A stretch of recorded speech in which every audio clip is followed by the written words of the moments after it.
అందరికీ వందనాలు. నా బిడ్డ కోసం 8 రోజులు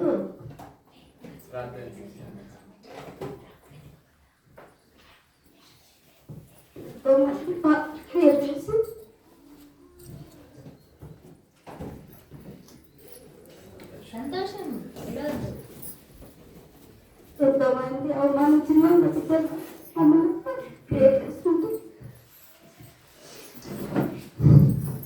పట్టుకోవాలని ఎక్కడ దేవుని తలుచుకుంటూ అందరు చిన్నతనం కావద్దు. నా ఆలోచన గొప్పవాళ్ళు దొరకలేదు. నా ఫ్రెండ్ కూడా నా కోసం వేసుకుంటా, రోజు ఎన్నో పేరు వేసుకుంటా. నా మనసులో ఎంతో పని కూడా నేను దేవుణ్ణి తలుచుకుంటా. నేను రాలేకపోతున్నా దేవుడు మమ్మల్ని సూపు చూడాలి. ఇంతమంది నా బిడ్డ కోసం ఏడ్చుకుంటే ఎంతో పేరు వేసుకుంటూ మంచి సంబంధం రావాలని నేను ఏడవని తినడం లేదు. నేను గుర్తు చేసుకొని తినడం లేదు. ఎంతోమంది ఇంట్లో వాళ్ళు అవమానించిన నేను ఎంతో గుర్తు చేసుకుంటా కూడా నా బిడ్డ నా కోసం చెప్తుంది, ఆమె కోసం, అందరి కోసం అని చెప్పుకున్న సమాధానాలు ఇన్ని సంవత్సరాలు దేవుడు నాకు గుండెల్లో ఉన్నాడు. నేను ఒక్కరోజు కూడా వేరే దేవుని కానీ నేను తలుచుకోలేదు. ఎవరేమంటారని నేను అంత ఇంట్లో వాళ్ళు అన్న తిట్లో పడ్డా, ఎన్నో తిట్టుడు మా ఆయన ఇచ్చిన కానీ నేను వేసుకుంటా. నా అల్లుడు కూడా రావాలని ఎంతో వేసుకుంటా. ఇది మొదలైతుంది అంటనే ఉన్నా. నా అల్లుడు కూడా నేను నడిచి చేస్తున్నాని 5 లక్షలు పట్టుకొని మాకు ఇచ్చి సప్ల పేరు దేవుడు అనిపించాడు. అందరికీ వందనాలు. టీచర్ అవ్వాలి మా పిల్లల కోసం అర్ధరాత్రి కూడా మేము నిద్ర పోసుకుంటే ఏ బాధ వచ్చినా, పెద్ద పెద్ద బాధలు వచ్చినా పేరు చేస్తే నా పిల్లలు మంచిగా అయ్యారు. నేను ఎప్పుడు కానీ దేవుడిని మర్చిపోలేదు. వందనాలు. సాక్ష్యం చెప్పడానికి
వందనాలు. మనం ఈ సంతోషకరమైన దినం సర్వలోకానికి గొప్ప సంతోషం. దేవుడే మానవునిగా ఈ లోకానికి దిగివచ్చిన సర్వలోకానికి శాంతికరమైన. చాలా మంది ఏమనుకుంటారంటే యేసు ప్రభు 2000 సంవత్సరాల నుండి ఉన్నాడనుకుంటారు. ఆ పుట్టినప్పటి నుండే ఉన్నాడు అనుకుంటారు. 2000 సంవత్సరాల క్రితం శరీరంతో ఈ లోకంలోనికి వచ్చినాడు. కానీ అంతకు ముందే ఈ భూమి ఆకాశము లేనప్పుడే ఉండి సమస్తాన్ని కలగజేసి మానవుని పతనమైన మానవుని రక్షించడానికి శరీరంతో ఈ లోకంలోనికి వచ్చినాడు. దానికి మరి ఆధారాలు ఏమున్నాయంటే ప్రకటన గ్రంథం 1:18. ప్రకటన గ్రంథం 1:18. ఈ 2000 సంవత్సరాల క్రితం నుండి ఉన్నాడా, అంతకు ముందు ఉన్నాడా? వాక్య రుజువు ఏంటి అంటే 8వ వచనం 1:8 వచనంలో ప్రకటన గ్రంథం అల్ఫయు ఓమెగాయు నేనే వర్తమాన భూత భవిష్యత్ కాలములలో ఉండువాడను నేనే వర్తమాన భూత భవిష్యత్ కాలాలలో ఉండువాడను నేనే అని సర్వాధికారియు దేవుడునకు అని సర్వాధికారి దేవుడు నాకు ప్రభు సెలవిస్తున్నాడు. ఆయన సర్వాధికారి. ఆయనను గురించి ఆయన భక్తుడైన యోహానుకు బయలుపరుచుకున్నాడు. ఈ యోహాను ఉన్న కాలంలో మీరు చక్రవర్తి క్రైస్తవులను హింసిస్తున్నాడు. ఆయన ఆ విధంగా చనిపోలేదు కాబట్టి పద్మాస్ ద్వీపంలోనికి ఆయనను పంపించి ఉంటున్నాడు. పద్మాస్ ద్వీపం అంటే చుట్టూ నీళ్లుంటాయి, మధ్యలో కొంత భూమి ఉంటున్నది.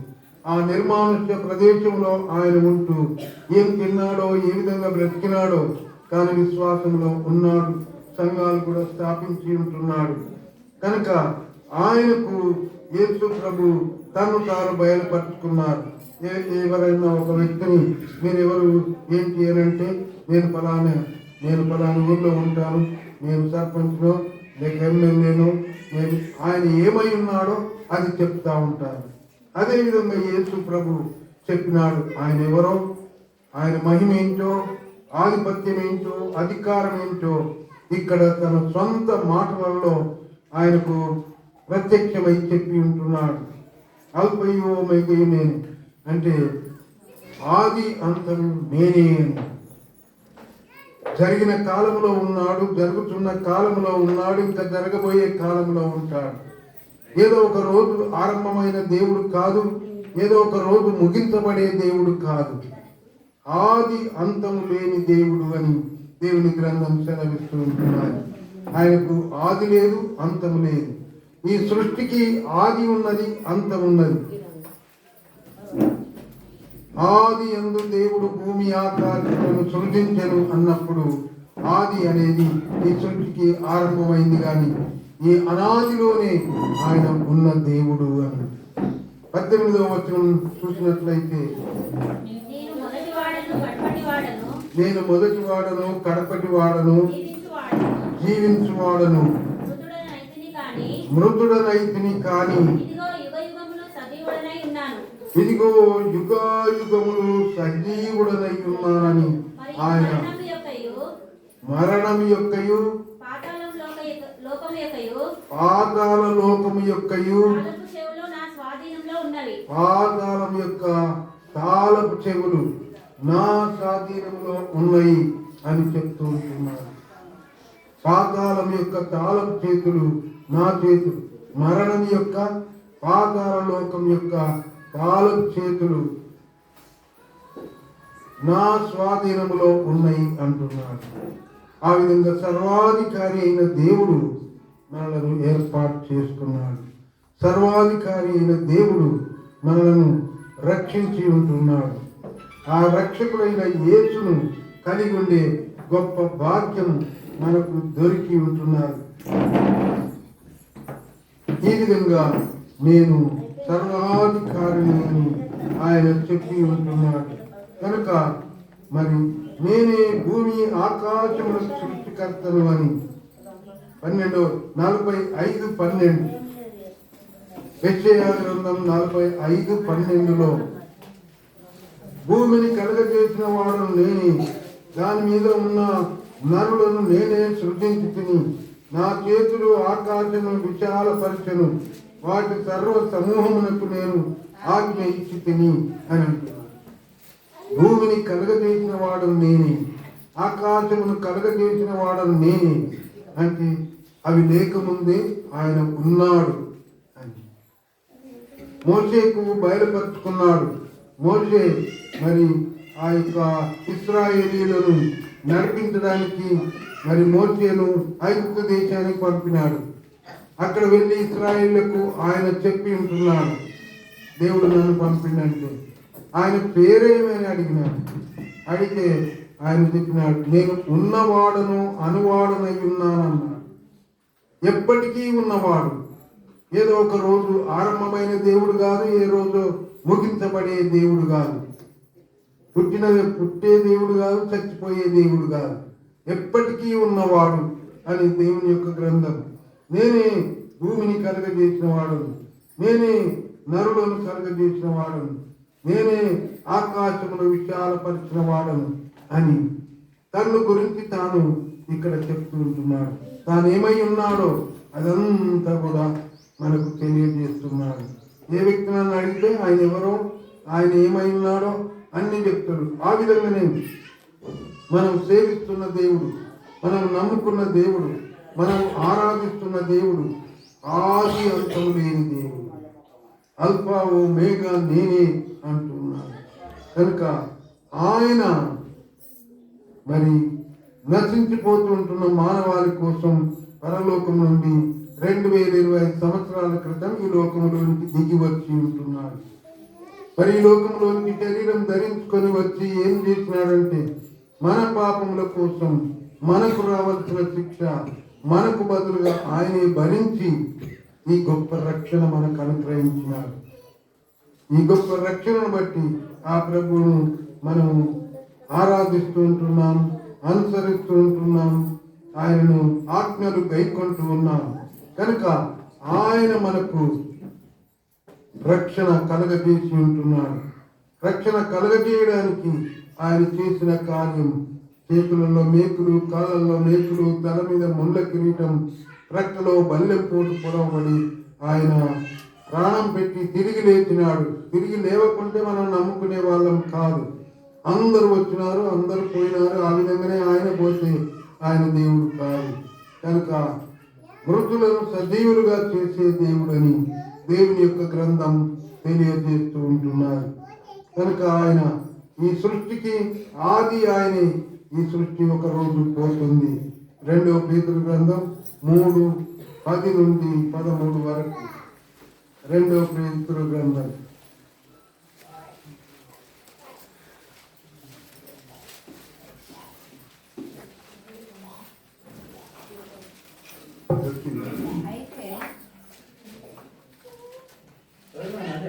అయితే ప్రభు దినము దొంగ వచ్చినట్లు వచ్చును. ప్రభు దినం దొంగ వచ్చినట్లు వచ్చును. ఆ దినమున ఆకాశములు మహాధ్వనితో గతించిపోవును. పంచభూతములు మిక్కటమైన వేండ్రములతో లయమైపోవును. భూమియు దాని మీదనున్న కృత్యములు కాలిపోవును. ఇవన్నీ ఇవి అన్ని ఇట్లు లయమైపోవునవి గనుక ఆకాశములు రగులుకొని లయమైపోవునట్టు పంచభూతములు మహావేంద్రముతో కరిగిపోవునట్టు దేవుని దినపు రాక కొరకు దానిని ఆశతో అపేక్షిస్తూ పరిశుద్ధమైన ప్రవర్తనతోను భక్తితోను ఎంతో జాగ్రత్త గలవారై ఉండవలను. ఆయనను మనం ఆయన వాగ్దానమును బట్టి క్రొత్త ఆకాశం క్రొత్త భూమి కొరకు కనిపెట్టుచున్నాం. వాటి యందు నీతి నివసించును. ఆ క్రొత్త ఆకాశం, ఆ క్రొత్త భూమి, అక్కడ నీతి. ఇప్పుడు చూస్తుంటున్న ఆకాశం గాని భూమి గాని అందులో ఉన్న సమస్తము మరి లయమైపోతాయని దేవుని గ్రంథం సెలవిస్తూ ఉంటున్నారు. కనుక ఆయన రాకడలో మరి ఇదంతా పోతుంది అని మరలా కొత్త ఆకాశం క్రొత్త భూమి, అక్కడ నీతి నివసిస్తుంది అని. నీతి అంటే ఆయన రక్షణ కార్యం జరిగించినాడు. నమ్మిన వారిని నీతిమంతులుగా తీర్చి ఉంటున్నాడు. ఈ నీతిమంతులు క్రొత్త ఆకాశంలో క్రొత్త భూమిలో నివసిస్తారని, ఆ విధంగా ఆ గొప్ప రక్షణ కలుగజేయడానికి ఆయన ఆ పరలోక రాజ్యంలో మనం ఆయనతో కూడా ఉండడానికి ఆయన కల్వరి శిలువలో మనకు ప్రాణం పెట్టి మనలను కొన్నాడంటే మనం ఎక్కడ ఉన్నాం? మీరు మీ తండ్రి అయిన అపవాది సంబంధులు అంటారు. అపవాది సంబంధులు ఎట్లయినారంటే దేవుడు తినవద్దన్న పండు తినడం ద్వారా ఆ యొక్క పాపం ద్వారా మరణం మానవునికి వచ్చింది. ఈ మరణం యొక్క బలం గలవాడు సాతానుడు. మరణం యొక్క బలం గలవాడిని మరణం ద్వారా నశింపజేసి మనకు రక్షణ ఇవ్వడానికి ఆయన వచ్చి ఉంటున్నాడు. 2025 సంవత్సరాల క్రితం ఆయన వచ్చినాడు కనుక అప్పటి నుండే ఆయన ఉన్నాడు అనుకుంటున్నారు. కానీ శూన్యంలో నుండి సమస్తాన్ని కలగజేసిన దేవుడు ఆయన కనుక ఆ గొప్ప దేవుణ్ణి, ఆ జీవం గల దేవుణ్ణి, ఆ సర్వశక్తి గల దేవుణ్ణి కలిగి ఉండే కృపా భాగ్యం మనకు అనుగ్రహింపబడి ఉంటూ ఉన్నది. కనుక ఆ యొక్క రక్షణ మనకు అనుగ్రహించి ఉంటున్నాడు. ఈ భూమి దాని మీద కృత్యములన్నీ కాలిపోతాయని దేవుని గ్రంథం, నూతన ఆకాశం నూతన భూమి ఉంటుంది అని ప్రభు చెప్పినాడు. కనుక ఎంతో భయభక్తులతో మన సొంత రక్షణను కొనసాగించుకోవాలని దేవుని గ్రంథం సెలవిస్తూ ఉంటున్నారు. ఆ యొక్క ప్రభు ఈ లోకంలోకి వచ్చి పోకముందు ఆయన చెప్పి ఉంటున్నాడు. యోహాను సువార్త 14వ అధ్యాయం 3వ వచనములో, నేను వెళ్ళి మీకు స్థలం సిద్ధం చేస్తా, నేనుండే స్థలములో మీరు ఉండేలాగా మరలా వచ్చి మిమ్మల్ని తీసుకొని పోతానన్నాడు. ఈ నిరీక్షణతో మనం ఆయనను నమ్ముకొని చూస్తూ ఉంటున్నాం, ఎదురు చూస్తూ ఉంటున్నాం. ఆయనే రావచ్చు, మనమే పోవచ్చు. ఏ రోజుకు ఆ రోజు పరిశుద్ధమైన ప్రవర్తన కలిగి దేవుల్లో సాగిపోవాలని మనలను తన స్వరక్తాన్ని పెట్టి కొన్న దేవుణ్ణి ఎంతో ప్రేమతో భయభక్తులతో సేవిస్తూ ఆ రాజ్యం కొరకు, ఆయన రాకడ కొరకు మనం ఎదురు చూస్తూ ఉండాలని దేవుని గ్రంథం సెలవిస్తూ ఉంటున్నాయి. కనుక భూమి మీద 3 రకాల మనుషులు ఉంటున్నారు. ఒకరు దేవుడు లేడు అంటున్నాడు, ఇంకొకడు ఉన్నాడో లేడో అంటున్నాడు, ఇంకొక వ్యక్తి ఉన్నాడు అంటున్నాడు. దేవుడు లేడు అనే వ్యక్తికి జవాబు చెప్పడం జరిగి ఉంటున్నాయి. కీర్తన గ్రంథం 19వ అధ్యాయం, కీర్తనల గ్రంథం 19వ అధ్యాయం చూసినట్లయితే అక్కడ ఈ విధంగా మొదటి వచనం, ఆకాశములు దేవుని మహిమను వివరించున్నవి, అంతరిక్షము ఆయన చేతి పనిని ప్రచురపరుచున్నది, పగటికి పగలు బోధ చేయుచున్నది, రాత్రికి రాత్రి జ్ఞానం తెలుపుతున్నది. వాటికి భాష లేదు, మాటలు లేవు, వాటి స్వరం వినబడదు, వాటి కొనలు భూమి అందంతటా వ్యాపించి ఉన్నవి, వాటి ప్రకటనలు బయలు వెలుచున్నవి అని దేవుడు లేడు అంటున్నాడు. కానీ సృష్టి ఆ సృష్టికర్తకు ప్రత్యక్ష సాక్ష్యంగా ఉంటూ ఉన్నాడు. సృష్టికర్త ఈ సృష్టి ఒక గుండు సూది, చిన్న సూది ఉన్నదనుకోండి, అది దాని గురించి అది చెప్తున్నది. నేను ఈ ఆకారంలో ఉన్నానంటే నన్ను కలగజేసిన వాడు, నాకు నిర్మాణకుడు ఒకడు ఉన్నాడు అంటున్నాడు. అయితే ఈ సృష్టి అంతా దానికి భాష లేదు, మాట లేదు, మనము దాని స్వరం వినబడదు. కానీ ఆ సూర్యుని చూసినప్పుడు దీనికి ఒక నిర్మాణకుడు ఉన్నాడు అని మనం నమ్ముతాము. ఆ విధంగానే సృష్టి అంతటికి నిర్మాణకుడు ఉన్నాడు. నేనే సమస్తమును కలగజేసిన వాడును అని అంటున్నాడు. ఆయనను కలిగి ఉండే గొప్ప భాగ్యం మనకు దొరికి ఉంటున్నారు. కనుక ఎంతో భయభక్తులతో ఆయనను సేవిస్తూ ఆయన ఆజ్ఞలు గైకొంటూ ఆయనలో సాగిపోవాలని దేవుడు కోరుతూ ఉంటున్నాడు. మరలా వస్తున్నాడు. ఆయన మన కొరకు సిద్ధపరిచిన ఆ యొక్క పరలోక రాజ్యం ఏ విధంగా ఉన్నది అని అంటే ఇక్కడ మరి చూసినట్లయితే మరి ఈ విధంగా మరి చెప్పబడుతూ ఉంటున్నారు. ఆయన 11వ వచనం 10వ అధ్యాయం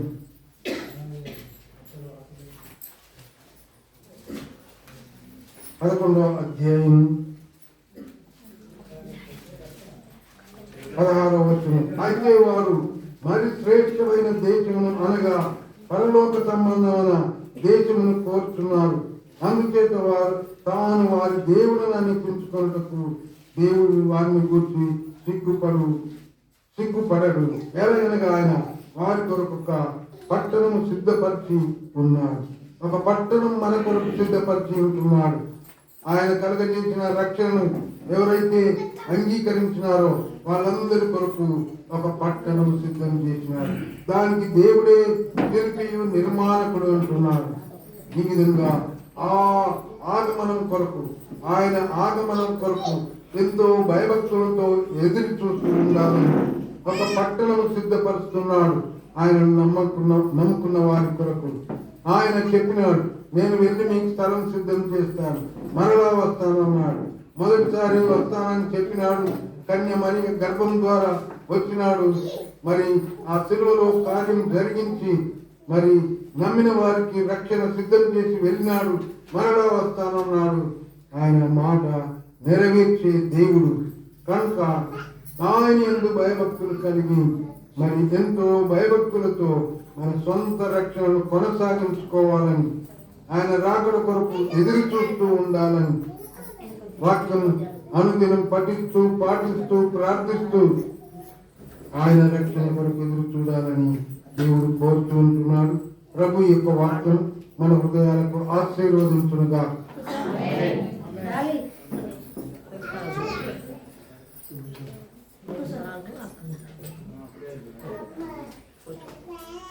దేవునికి స్తోత్రం. హల్లెలూయా. దేవుడు స్పష్టంగా మరి ప్రభు ఆయన దాసుల ద్వారా ఆయన ఏమై ఉన్నాడో, మన కొరకు ఏం చేసినాడో, ఏం సిద్ధపరుచున్నాడో, మనం ఎలా ఉండాలి అన్ని స్పష్టంగా మాట్లాడాలి. వందనాలు చెల్లిద్దాం. ఈ వాక్యం కొరకు చిన్న ప్రార్థన చేసుకున్నాం. మన మధ్యలో మరి కల్పన ఉన్నారు, వారు ప్రార్థన చేస్తారు వాక్యం కొరకు. తర్వాత మరి మన పెద్దల కోసం ఇవి అన్ని సిద్ధపరచాలి. కేక్ కటింగ్ కొరకు ముందుకు వచ్చి రవి మల్లేష్ వాళ్ళు ముందుకు వచ్చి సిద్ధపరచాలి. సకల ఆశీర్వాదాలను కానుకుంటున్న మా ప్రియ పరలోకపు తండ్రి, నీ పరిశుద్ధ పాలనకు వందనాలు. ఆశ్చర్యకరుడా, అద్భుతకరుడా, నిధిలో తండ్రి, సమాధానకర్తానికి వందనాలు. స్తోత్రాలు ప్రభా. అయ్యా నిన్న